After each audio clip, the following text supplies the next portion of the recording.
Hello everyone, welcome back to another episode of NHL 19 Franchise Mode, Episode 8, here with your Florida Panthers. We're here in Year 3, and I gotta say, man, it is a rough start for your Florida Panthers.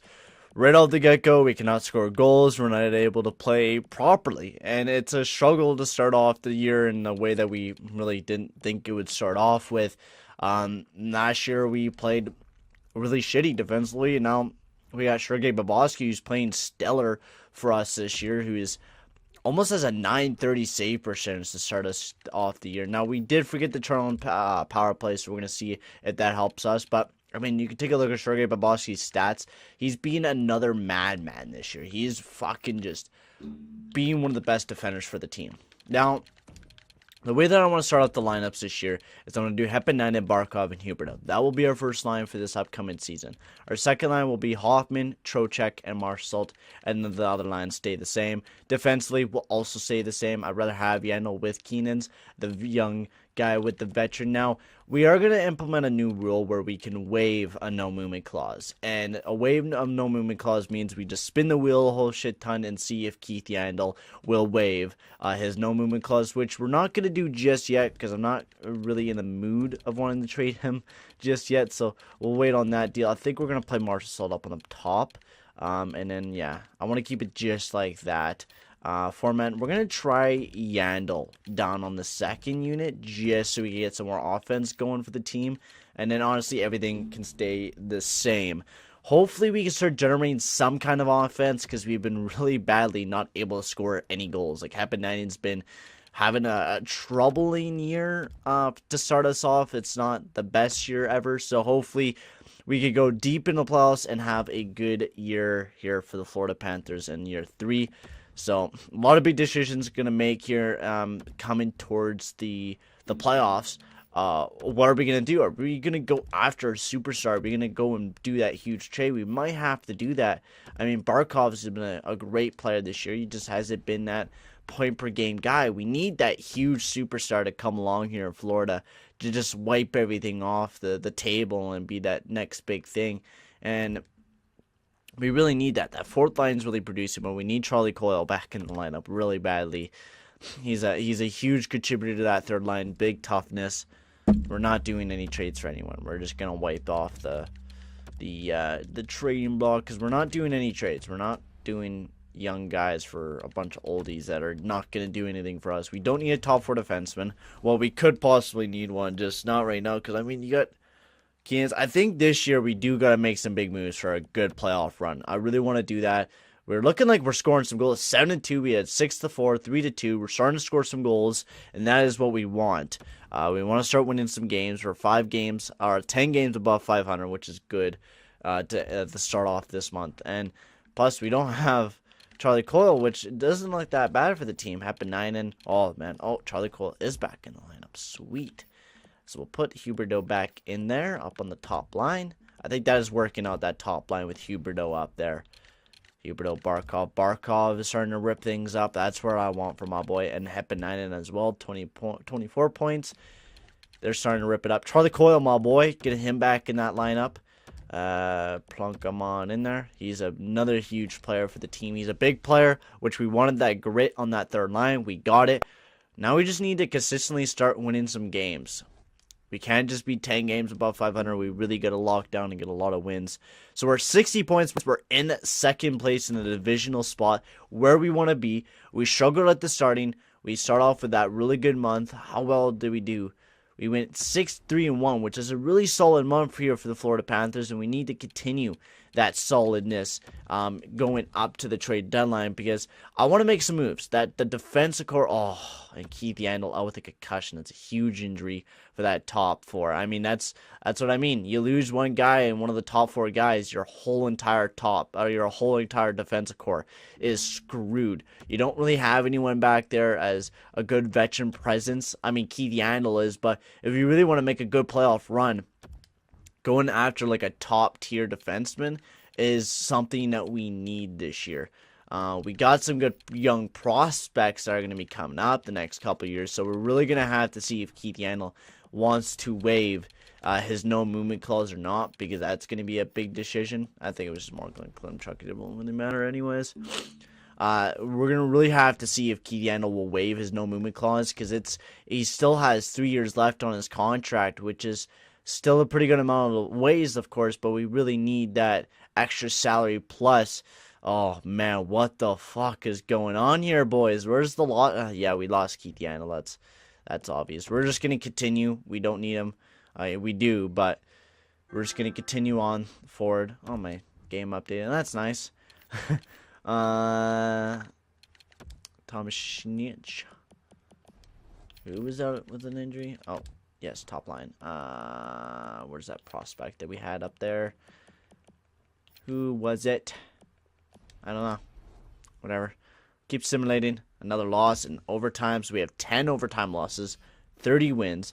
We're playing pretty solid this year. We're in a wild card position. We're just not getting the goals.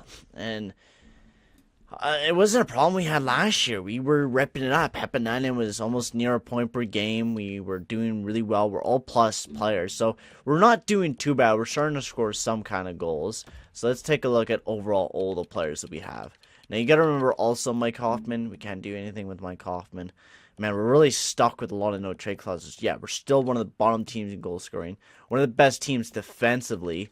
Our power play is half decent. We're in the mid-range of good and bad. And penalty kill is one of the best penalty kills in the league. So, we're solid defensively. Really solid defensively. Just not able to get that puck in the back of the net. I mean, take a look at that third line. You got Coyle, Tippett, and Melgan or Donskoy all doing really well, which is what we wanted from that third line. Is Hepanainen, man.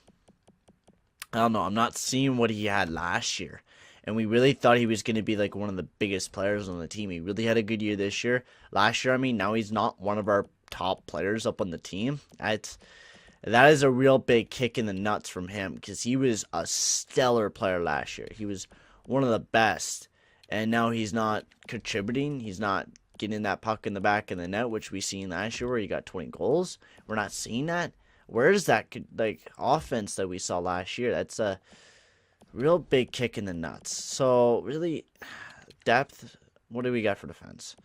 Defense is where we're really taking it, and we need. Alexander Keenan is a top 4 defenseman now, which is nice, but he was a top 6, so we could put him back with Mikoshin to end off the year and pick up somebody that will be huge for us. Sergei Bobrovsky is down to a 922, so we really need that big-time defenseman to come in here to Florida.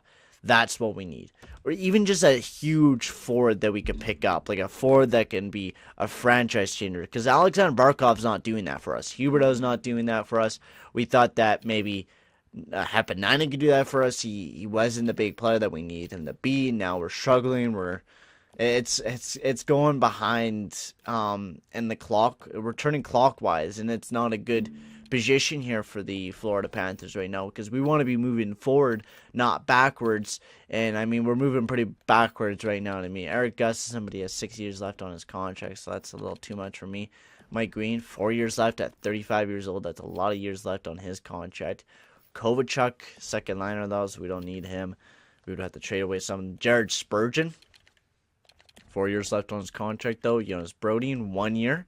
Jonas Brodin is someone to look at, 27 years old, I know, but I mean, how solid is he? 17 points, 8 goals. He's a big defenseman that can lay out the body. He could do the giveaways and takeaways, so he's a solid defenseman. Ryan Suter, he still has 5 years left, so that's just no. That's a no for me. So Jonas Brodin is someone to look at for sure. Dimitri, no. Nick Leddy, but 5.5 for probably another 2 years. Okay, so no bueno on him. Kevin Shattenkirk, 6 point. Ooh, but he's another offensive defenseman who can block shots. Not too bad. It's just not a player that I particularly looking for in Kevin Shattenkirk, because we already have a lot of offensive defensemen. Vlasic would be perfect, but just too much money. And I mean, that's even if they wanted to retain their salary cap would be nice.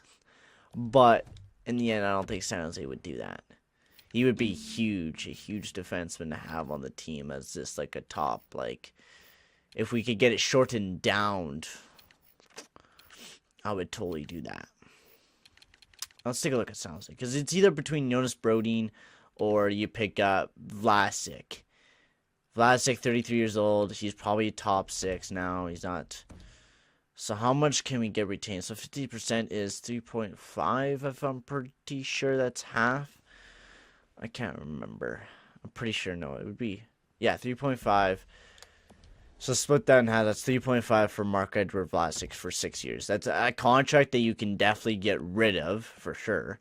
Now, who do we want to trade for Vlasic is the thing. So you would want to trade Linus Nassen, which we already have a lot of defensemen. We got Matheson, we got Ninimaki, so we're not really worried on the defensive side of things. And then we could trade him a pick. So first and a second would not work. And we don't want to trade away another first, so we could do 2 seconds and Nassen for Vlasic. I think that would honestly work. He's a nice big defensive defenseman. 13 points. I know he's playing on a horrible team. He's a huge playoff guy. I think the hits and the block shots, you can ignore the giveaways and takeaways. He's had some good years and bad years. He's playing on a bad team. You put him alongside of an Aaron Ekblad this year, that would work out perfectly for the team. We also need to trade him back one of our current roster defensemen because we will not have room, so we will trade them Zach Bogosian. In return, we'll also pick up a pick in a 3rd round pick just to make sure it's not overloaded. Of course, you guys. Okay, would you take the deal just for that? No. Oh, you're such a pain in the ass. So you guys want to trade away Vlasic, but are not willing to retain salary cap. You guys make no sense. 3 mil. We will go to the maximum of 2.5 mil. That's it for Vlasic. That's all I'm doing. That's 2.5 for him. No. Alright, whatever. That's fine.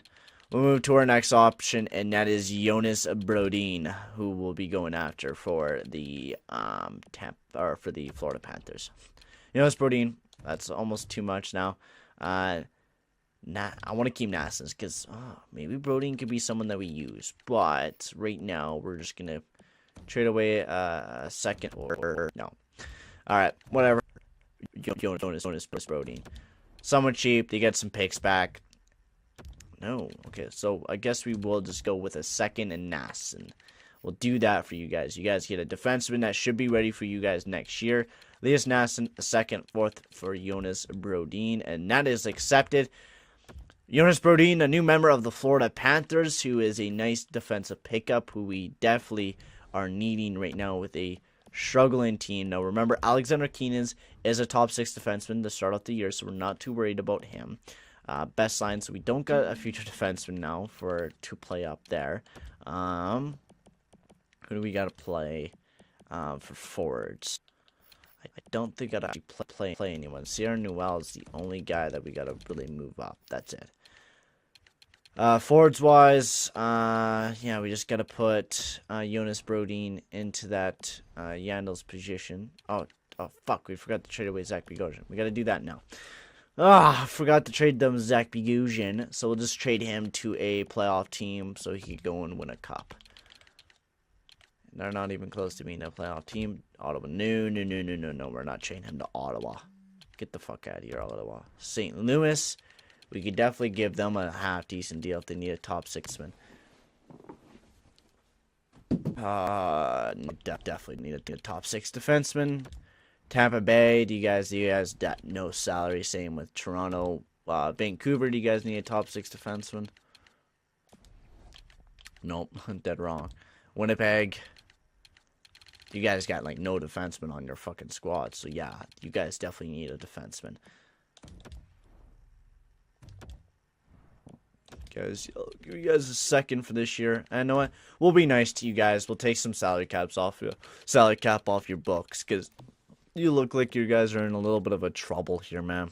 You guys, holy shit. Matthew Pearl, what line is he, like a depth scores? No. We can't really help you guys out. Cap leaves, so you guys are kind of screwed. Here, take Zach for a second. We'll go to roster moves, and we will be all good. Go. Just gotta edit the lineups, get everything set up. So we're gonna throw in Jonas Brodin, and there. Keith Yandle in there. Keith Yandle's dropping off, so maybe Jonas Brodin might be someone to keep. Now, how good is Matheson? I think, you know what, we'll throw Jonas Brodin up there. Keenan's with Mikkelsen, Matheson with Yandle. We're going to try that out. We're also, Keenan's, I don't like him offensively. I think Jonas Brodin will be someone to put better on the power play until the playoffs. I think he's going to be a better fit. Alexander Keenan's defensively, I think Jonas Brodin is going to be a better fit for this year. Next year, we're going to do Alexander Keenan's everything. No, we're going to keep Alexander Keenan's there because he still needs the ice time. We're going to keep him on the PK, and the PK is still consistently doing well. So we'll put him in there. So that is it. We've just made ourselves a chance squad. We can't really do anything offensively unless you want to go after like a Jonathan Taves, but I really don't want to do that right now. I don't want to go after any old guy that can fill in this team. We just need to trust in the youth, go after a big free agency signing this upcoming year, and let's see what Jonas Brodin can do for the team. He had 3 goals, 17 assists. Let's see what else he can do for the Florida Panthers if we could consistently start getting some W's and make it into the playoffs to start this year off. Hopefully we can do that for the team. We're getting a lot of W's here. That is good to see. Buffalo, can we get a huge W against them? I really don't give a shit about scouting right now. Another huge W. Let's go, boys. This is a good start here for the Florida Panthers. We're winning games after games, man. This is good. We have a winning streak. Get out of here. We have a winning streak of 5 games in a row. 6 games in a row. That is a great winning streak to go on there. I really don't give a shit. Just keep on simulating here. Another win. Come on, boys. Let's keep winning. Another point. Another win. Another one. Another win. Jonas Brodin, what a beast he is. He jumps on the team, helps the team out, gets into the playoffs. Huberto now leading the team. And wow, we are second place. The boys. That is a way to end off the year, man. What a way. Oh, 44, 26, and 12. What a way to end off the year. Struggled in goal scoring, but man, weren't we able to just play that good defensive game? And who will we be facing in the first round? The Detroit Red Wings. We're going to be facing them for the first time in the playoffs, so that is nice. Boston Bruins just finished ahead of us, so we're not having to face them this year. Goal scoring was a real big problem this year, and it's going to be a problem that we're going to face in the offseason. We got that good defensive squad. That I think power play was nice. It really did well at the ending with Jonas Brodin in there, and 82%. Detroit Red Wings, we're going to be that bad goal in the playoffs, so that is nice. Boston Bruins that we're going to have to fill, and we need a goal scorer. And we lost Danilov last year, who was a huge goal scorer. Hepanainen was not the guy that we thought he was going to be. Owen Tippett, maybe he's a guy that we can trust here in the next couple of years to become a big goal scorer. But honestly, taking a look at the team, you have some good pieces to the team, right? We thought we needed a playmaker because, I mean, we had a bunch of guys that were scoring a whole shit ton of goals. Alexander Barkov has not been that guy for us. He's not been that consistent point producer, which really worries me. You take a look at his stats. Is that a first liner to me? No, it's not. And that's a real big problem here in Florida. We need that first line guy, and we need to go after a guy that can do everything for us, that can be that first liner, and Hepanainen is just not that guy. I mean, you can take a look at the leading goal scorers throughout the entire league. You can see it. I mean, you got Nate McKinnon, you got Patrice, you got Sagan, you got Tavares, you got all these players that are first line guys that are helping their team out get those types of points, and just we didn't have that type of guy that was that leading guy for the team. And Hepanainen is just not that guy. I mean, you can take a look at the leading goal scorers throughout the entire league. You can see it. I mean, you got Nate McKinnon, you got Patrice, you got Sagan, you got Semyon Varlamov. Carhart was the best goaltender throughout the regular season with a .924. That's unbelievable. He had. Carey Price, best save percentage out of everyone with more games, of course. Rookie skaters. We got Nelson O'Mara, the rookie of the year. You got Lars Mellström, Hector Valpata as well. And then that's really it. We didn't have any prospects up anyways, so we're not really looking at that. Let's take a look at Sergei Bobrovsky. How well did he do this year for the Florida Panthers? This is a big question. 35-19 at 920 at 2.47. He did pretty solid for us. Defensively, Aaron Ekblad, he did really well with Jonas Brodin. I mean, I like because you want a guy that can be a good defenseman for you, and Jonas Brodin was that man alongside of Aaron Ekblad. He was a man that consistently played well. So maybe Jonas Brodin's a guy that we keep on the team. Honestly, though, if he was able to play that well alongside of Aaron Ekblad and we were able to have a shutdown pair between those two, you keep Jonas Brodin and you have a good consistent pair between Aaron Ekblad and Jonas Brodin. Now, the problem is Keith Yandle. You would have to trade away Michael Matheson, who lately we weren't able to click him alongside of Aaron Ekblad. He's been struggling to do that, right? So you have Keenans. You could have Keenans with Matheson. You could have Keenans with Yandle. It all depends on if Yandle wants to waive his no movement clause, of course, which will be a big question for the upcoming year, which is going to suck. So we'll have to just all play it by ear. And as you can see, man, he is dropping. He did not have a great year this year. I mean, he got injured again. So we'll have to see how that all plays out. So let's take a look at the Detroit Red Wings stat-wise and how well did they do this year. The Detroit Red Wings, they have Dylan Larkin, their first-line guy. You got Mantha as well, who's playing like a beast, 62 points. Philip Zadino. I mean, they look about the exact same. I mean, minor pickups like Smith, Shenetkov's now playing. You get Dzingel, and there's Zadino's developed into a half-decent forward for the team. You're not really seeing anything fantastic in Detroit. Their defensive core is playing up just not the best. I mean, you got Justin Blaine, who's a perfect future defenseman for the team. And that's all you're really looking at. Corey Crawford was a monster for the team, a 927. He really was the best goaltender. He was a man that carried the Detroit Red Wings to the playoffs. So it's going to definitely be a goaltender duel between Corey Crawford and Sergei Bobrovsky. Who will come out top? Can we make it to the second round this year for the first time in our franchise mode? Now, remember, man, this is a developing team. We got a lot to work with in the upcoming years. What are we going to do? I think you got to keep Hoffman. Hoffman's a guy that you keep. Marchessault, I loved how Marchessault played. Marchessault played perfect. Huberdeau, Barkov. Now, do we get rid of Barkov? He did not play very well this year. We'll have to see about him. There's a lot of questions to ask this team. Barkov is one of them. He's the captain of this team. He's the man to look towards the answers to of why we just weren't performing. And pending free agents, there's nothing out there. So we're really just going to have to rely on this team just doing well, I guess. How well did Dadonov play this year? I'm wondering. Because he's in the free agency list again. So let's see. Did he even play this year is the question. Dadonov is with the Washington Capitals. 22 goals, 35 assists, 57 points. So he had a solid year with the Washington Capitals. But honestly, what do we do with this team? We're going to have to make some kind of big deal. And Barkov is going to have to be the center of it. I think we're going to have to find a team that's having another struggling first liner who needs a new team. We're going to have to do a swap. But anyways, thank you guys for watching. We're going to worry about the playoffs for right now. Let's just come in, erase all the problems that we had during the regular season. Let's erase the goal scoring problems. Let's come into the playoffs, new slate, and let's dominate in the playoffs. Thank you guys for watching. Check out all the links down in the description below. My Instagram, my Twitter, everything, and all my buddies. You guys should go and subscribe to their channels as well. Thank you guys for watching. I'll see you guys in the next video. Adios, amigos.